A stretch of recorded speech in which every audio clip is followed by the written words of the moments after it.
Welcome to the Play Their Way podcast, where we talk about all things in child first coaching. I'm your host, Laura Jane Jones, and today I'm excited to welcome our special guest, Martin J. Mansell. Welcome, Martin. Great to have you with us. How are you? I'm very well, thank you, this morning. A nice sunny morning in the Highlands of Scotland. Beautiful. It's fair to say that Martin Mansell is a Paralympic legend, a swimmer with a chest full of medals from the Games in 1984 and 1988. After his time competing in the pool, Martin became one of the first professional disability sport development officers in the UK. So I guess, Martin, that's a great place for us to start. Tell us about that role and everything that's come since that initial appointment. I think back in the 90s, I was, as you say, first appointed sports development officer. That came out of Colin Moynihan's report called Building on Ability at the time. So for those who are historians, you can go back and look at that. Not that it's relevant today. I think it was really quite interesting because it was in Northamptonshire. We were looking at a much more strategic approach of inclusive practice. And one of the first roles we did was to set up a new sort of leisure strategy, which was more inclusive than it had been. And we learned some good lessons from that. One of which was if we include disabled people totally integrated into a system, then they can get lost because they become a minority within a bigger report. So my learning curve there, of course, was to say, well, actually, we can do that, but let's have a separate action plan so we can identify the individual needs of those target groups, one of which was disabled people or people with disabilities, as it was in 1990. And of course, now it's disabled people. So I'm sure in 10 years from now, it'll change again. But that was my thing. We set up an inclusive summer camp, a school sport. We had 14 sports overall. Some of them were inclusive, some were not. So I suppose my concept of inclusivity was to make sure that we provided equal opportunities for those youngsters with disabilities to take part in an elite program, a county elite program, not an elite program, but a county elite program. If we could integrate them into the other mainstream sports, that was fine. If we couldn't, that was fine as well. We'd have our own program during the day, and then socially in the evening, everybody would get together. And we had non-disabled people playing wheelchair basketball.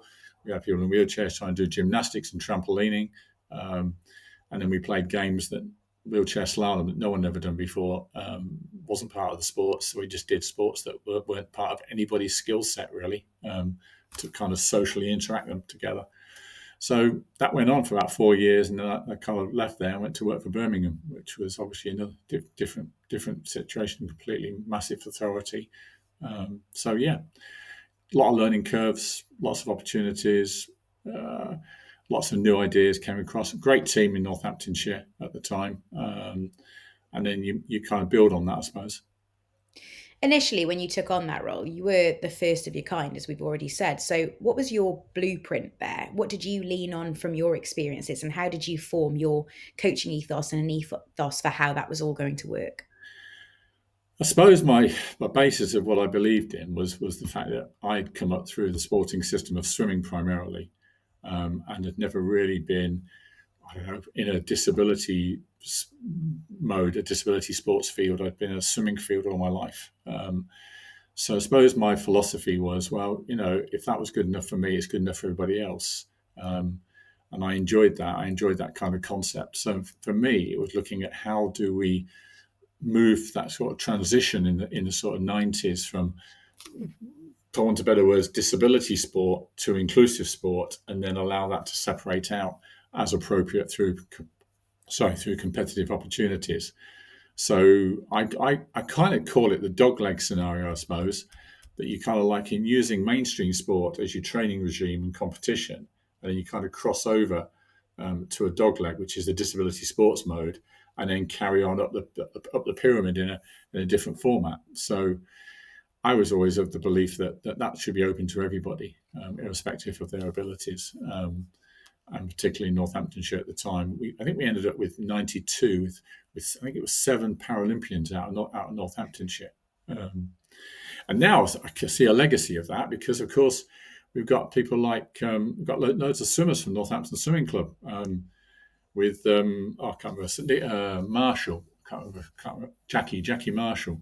She's moved on now. So you've got Andy, I think it's Andy Smith now has taken over swimming there now. But We integrated swimming into the mainstream county swimming championships as well. So we brought in Paralympic swimmers down to Northamptonshire and competed in the Paralympic game. That competed in Paralympic games to compete in mainstream county championships as almost as an educational process of demonstration to show people's abilities really. And interestingly enough, at the swimming pool, which was at Wellingborough at the time, we wanted to save places for some people who'd got particular impairments down the starting end. So we just asked all those with artificial legs to take their legs off. And we went and shoved their legs down the starting end. Where nobody would put their swim bags down there because there was artificial legs sitting on the pool side. There's a benefit to everything, isn't there, Martin? Absolutely. Bit of a sidebar to play their way, but something I'm intrigued on your opinion on because of your involvement in Birmingham is obviously at the last Commonwealth Games, we saw that there was this mass integration of disability sport and able-bodied sport in Birmingham. Do you think a little bit that's a result of what you had done there previously? The fact that that was the city that really took off and said these two things can exist at the same time, at the same games. That's the definition of Commonwealth Games, isn't it? Friendly games. And they really have now redrawn the parameters for everything. I think we've seen that slowly evolve in the Commonwealth sort of environment and stuff. And I think these things can exist side by side. The problem with existing side by side is we can't cater for everyone. So the Commonwealth is a very restricted program. And that Commonwealth program changes as well per Commonwealth Games. So the events that are in Glasgow, for example, sort of later on, are not going to necessarily be the same events that are in Birmingham. So it's difficult because you can be a Commonwealth champion one 4-year period, and then actually the event itself doesn't exist the following 4-year period because they're looking at the depth. And again, we've got sports where I have to say people with more complex, more severe disabilities are not necessarily that well represented, which I find quite disappointing in that context. But it's a way ahead. It's a format that works. And yes, it shows it can work. We just need some consistency, I think. Play Their Way, amongst other things, is recognising the importance of play and fun at the centre of children's coaching. In disability sport, has it been a case that fun is always centralised and perhaps unfairly at the cost of competition? Yeah, probably. It is fairly centralised. I mean, I think not wanting to confuse things. We've got all kinds of issues going on with the Paralympic movement. We've got issues come up since Paris with, some up to date more Paralympians are saying, why is not the British Paralympic Association mixed in with the British Olympic Association? Why is the IP International Paralympic Committee not part of the International Olympic Committee? We just had this conversation. British Paralympics had a reunion, the first reunion in Stirling last weekend, where we had 28 former Paralympians there. And I was on a panel and I was asked a very similar question on issues. And we discussed the issue about integration. If we're integrating at a local level, if that's where we're going, which is the right way to go, then ultimately the question will be is why don't we integrate at the very top level? And then there'll be arguments, I suppose, with politicians and finances and everything else. So if you look at British Paralympic Association versus British Olympic Association, just one particular issue, which is fundamental probably, is that British Paralympics are primarily funded through state funding, UK sport, with some commercial sponsorship. British Olympics are primarily funded through commercial sponsorship. So there is a significant difference between Paralympics and Olympics in the way that sponsorship is set up. Not in the sport, don't get me wrong, not in the sport. World-class performance funding, all that's still there, still happens. But it's when you get to the organisational structure, that's the fundamental difference, I think. And there's some politics as well, I think we've just seen Nick Wemborne become chairman of UK Sport, former chairman of British Paralympic Association. That's about 8-year, 2 4-year appointments. He can stand for 2 consecutive periods, I believe. So maybe we'll see some changes there that will happen over a period of time. Who knows? At a basic level, in terms of how disability sport is run, when we talk about that fun versus competition level, is that something that's a challenge in youth coaching and disability sport? I think it is a challenge because I think we still label it up as disability sport. So while you've still got the likes of Scottish Disability Sport, while you've still got the likes of Activity Alliance, and you're still organising sports under the banner of the disability sports role, I think that is a problem. There is a place for that, which if it wasn't for that kind of structure, then I wouldn't have entered into the Paralympic sport program. That was my sort of open door, I suppose, way back in the 70s. Um, I think now where we've got like British Swimming who have taken on para swimming as an integral part of their remit. I think that is the way ahead, and I think that's the way ahead at grassroots, down to grassroots as well. I think there's a call still to have separate events because I don't think you could have a county championship, so like in a county that was both non-disabled and disabled simultaneously. I think it's a too big an event to happen. But under the same administration, yeah, why not? It's the way ahead, and that comes back down to coaching as well. That's where it should be. How much can able-bodied sport learn from disability sport in the way that it's coached? I think disability sport is if it's coached correctly, is the same as non-disabled sport. So that's the kind of I tend to use the word non-disabled as opposed to able-bodied. That's just my terminology. Um, I think it's the same. I think it's holistic. I think we have a holistic approach to the issue. I think sometimes we get confused thinking that there's some unique answer to disability sport of which a normal regular coach thinks it's all confusing, it all gets mixed up. But in reality, if we look at people's ability, which is what we should be doing all the time, it doesn't matter whether you're tall, short, whether you've got glasses on, not got glasses on, whether you're red-haired, blue-eyed, whether you're a wheelchair user, whether you've got spots because you're going through puberty. It shouldn't make a difference. If we look at the ability of the individual, that's what we should function. That's what we should focus on, coaching what we've got in front of us. The disability element is something that we can look at on how it's impacting that person, but it certainly shouldn't be the forefront. It should be a secondary issue. A bit like epilepsy in a way. We saw in the sort of 70s, 80s people going, well, he's got epilepsy, so he can't swim, or he's got asthma because he can't swim. Well, it's not the case anymore, is it? We've got all kinds of issues going on, and education's happened.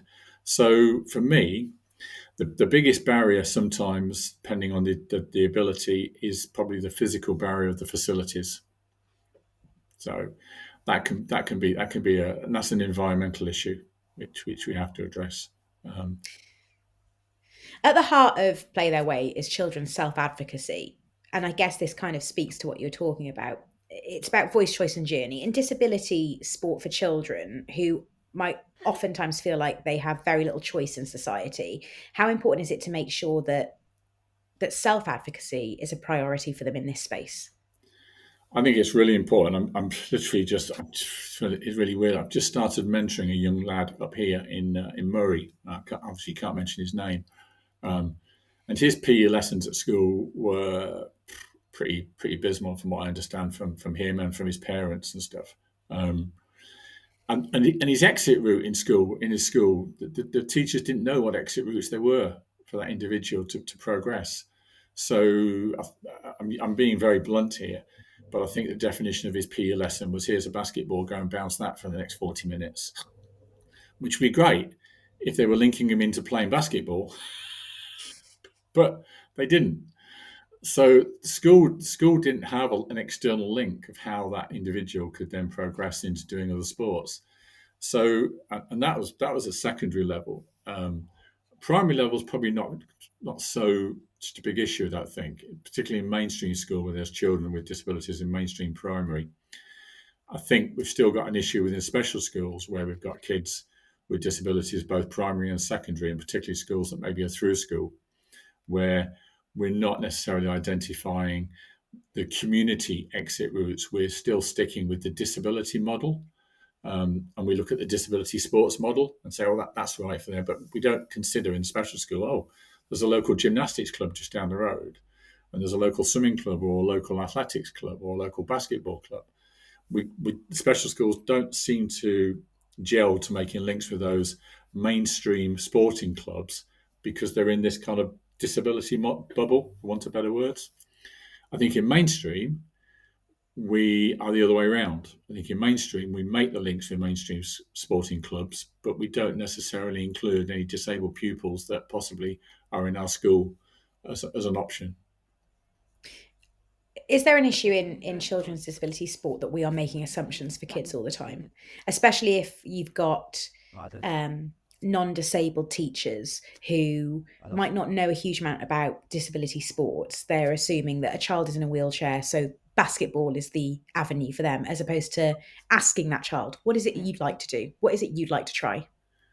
I think we need to go back to basics. I think we need to have really good, strong education into schools.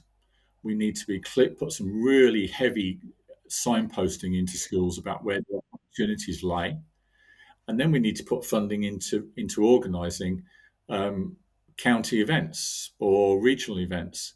I remember many years ago. Sometimes they say you tried something, it didn't work, and well, we've tried that, it didn't work. Well, sometimes it's time to try it again. Yeah, and I think we can. Years ago, we used to run events in Nottingham, which were like once a month.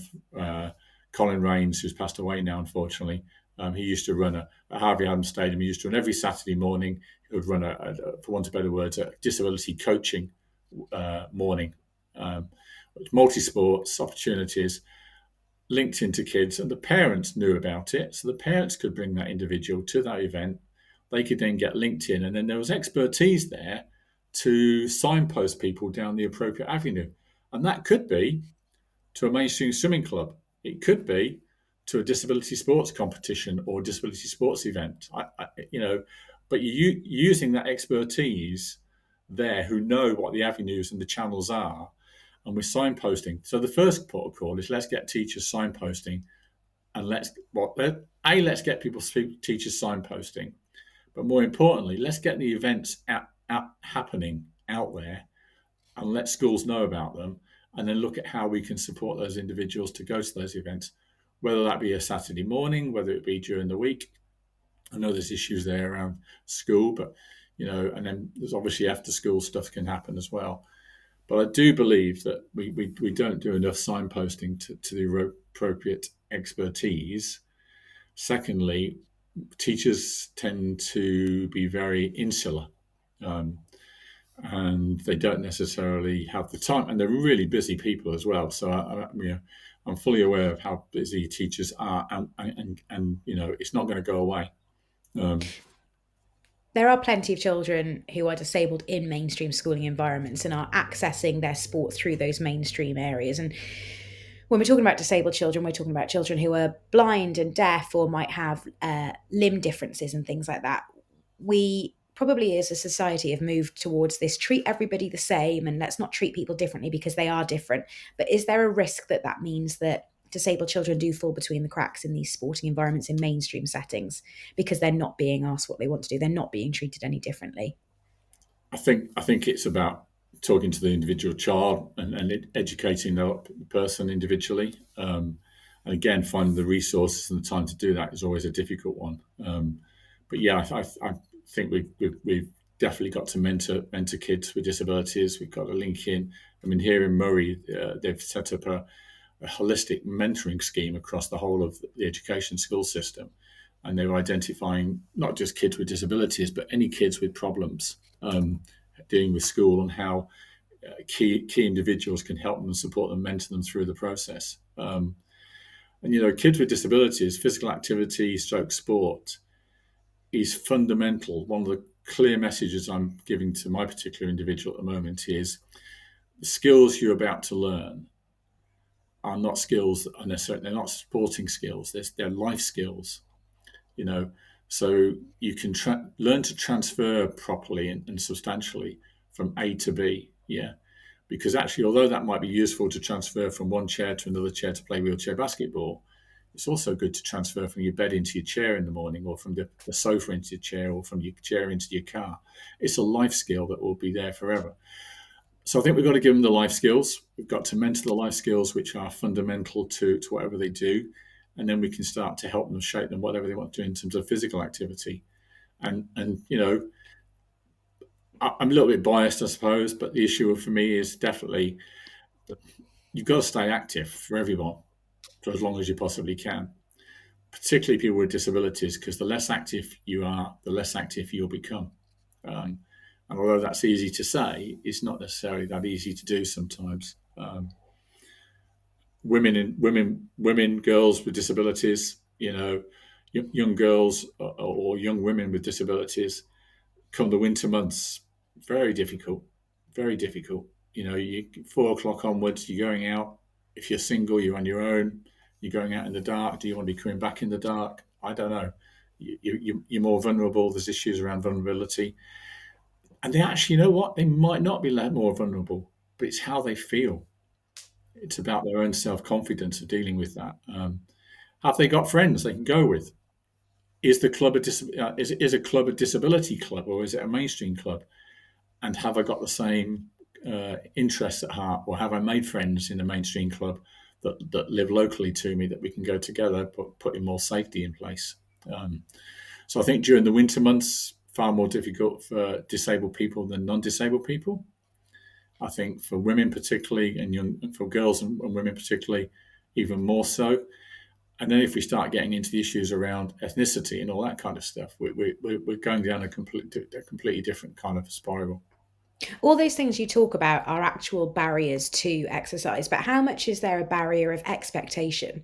How much are these people slipping between the cracks because the expectation from sports providers, teachers, PE teachers is that they don't want to engage in physical activity because they've got a physical disability? Is that something we really need to rid from this space? I think there are some teachers out there that sort of look at it and go, done a bit of basketball or done a bit of netball or done a bit of gymnastics in the school, and I really can't be bothered to do any more than that, which is fine. Which is why I think it's so important to link it into people who are sports motivated. So yeah, if you're going to slip through the gaps, that's fine. Don't let them slip through the gaps. Just pass them on. You know, I always remember people saying to me, to my coach when I was much younger, um, you've coached Martin to a certain level, but actually, my coach at the time hadn't got enough time to take me to another level. He was brave enough to step back and facilitate me into another swimming club.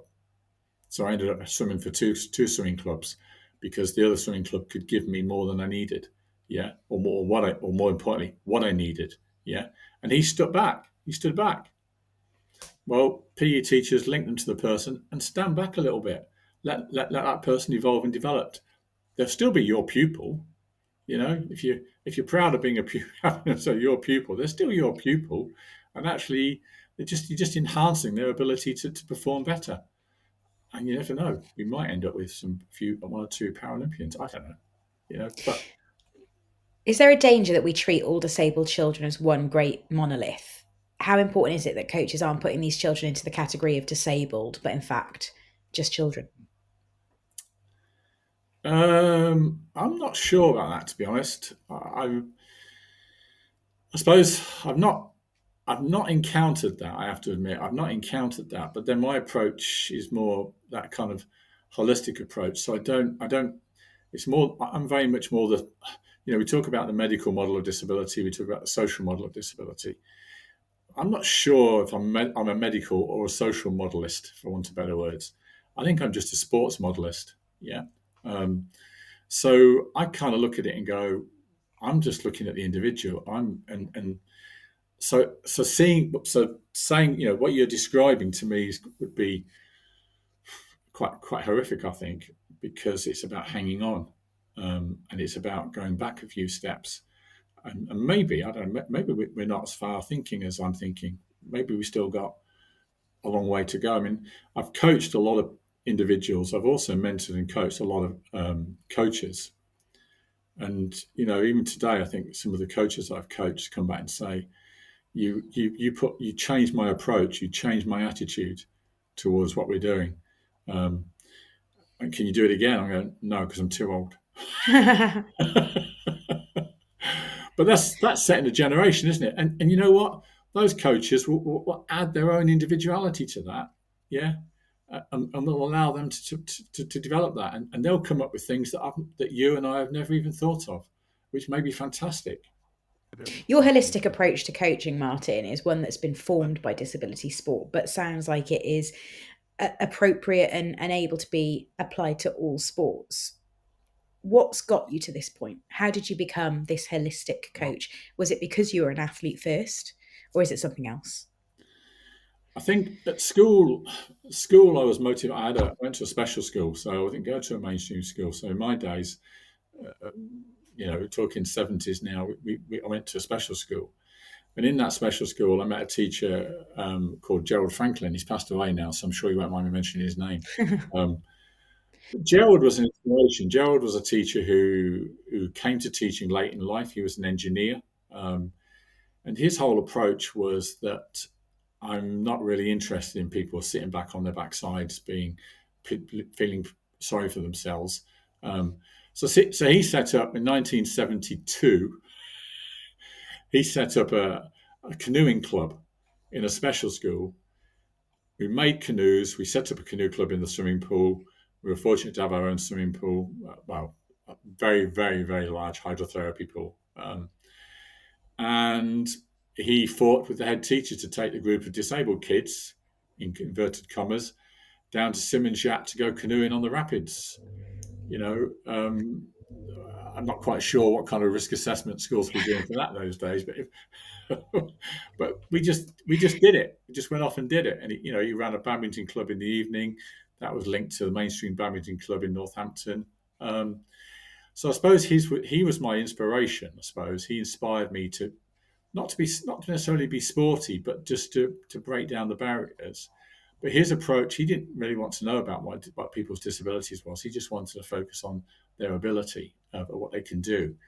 So I suppose my holistic approach, the foundation of that comes from there. I suppose my swimming career was that I was embedded in swimming, and I wasn't embedded in disability sport. And then I found disability sport at 16. I turned up at the Nationals at Stoke Mandeville 2 weeks prior to that. I was swimming at school and canoeing at school, and no one had ever heard of me.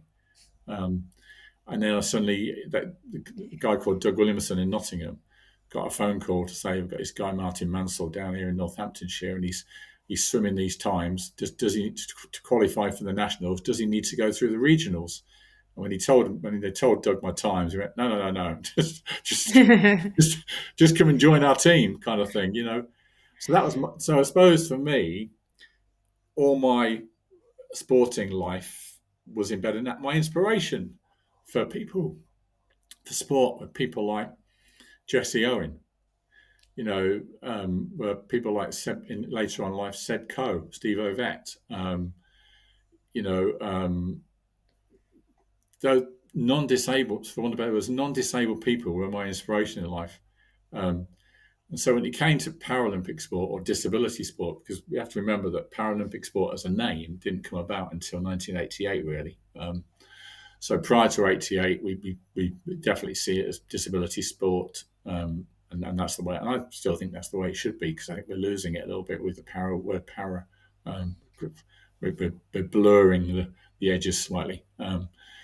But I think my sort of holistic approach is that, well, that's who I am. That's what I've done in life. My sister hasn't got a disability. My friends haven't got a disability.